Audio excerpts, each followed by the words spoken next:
Hello, my name is Simon Garfield. I'm the author of this beautiful looking book in miniatura. I hope it reads beautifully as well.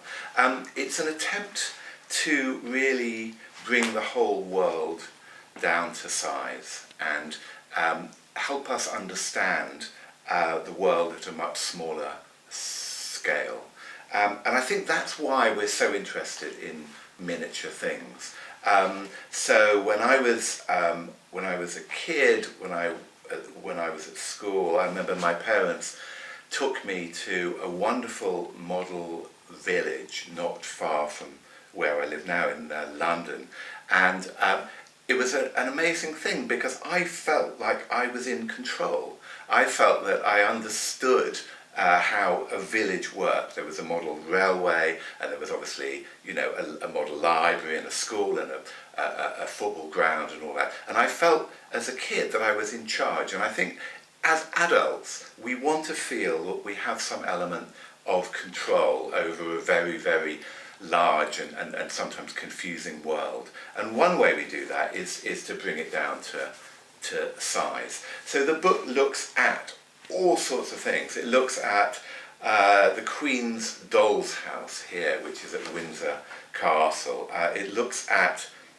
this thing that I didn't ever think was actually a real thing called the Flea Circus, which was a huge, Victorian entertainment, which involved real live fleas pulling tiny metal carts 4 inches across a board, and this was the way we amused ourselves in those days. This was a real thing. It looks at miniature books as well. This is a miniature Alice in Wonderland. Obviously Alice shrinks herself to go down into Wonderland, and we say, well, and I asked, well, why are we fascinated by these things? I went to a miniature book conference where no book is bigger than 3 inches, and now of course we all have iPhones and other smartphones, and we sort of all have a miniature book in a way, with a Kindle or whatever it is on our phones. But people collect miniature books because they are portable and they are, again, beautiful things. And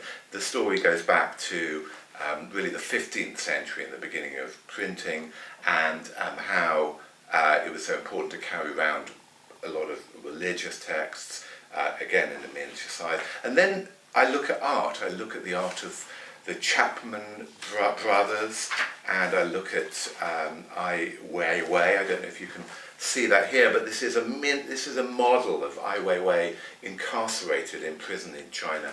And he thought, well, only by bringing things down to scale. This was, I think, at an exhibition that was at the Royal Academy in London, but then I think were toured all over the world. Only by bringing things down to scale could you really understand what his situation was like.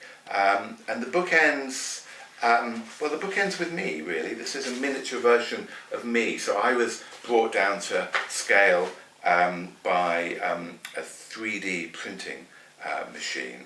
And I kind of said, well, why is that, why is that interesting? It's interesting because for the first time I could look at myself, at a smaller scale. I could put myself in a model. So I felt that I'd sort of come full circle. So anyway, all sorts of things in this book, and I felt like a kid in a candy shop, really doing it, because it was going back to a lot of things that I loved looking at when I was small. But then now I think I understand the impetus, the reason that we want to make things small.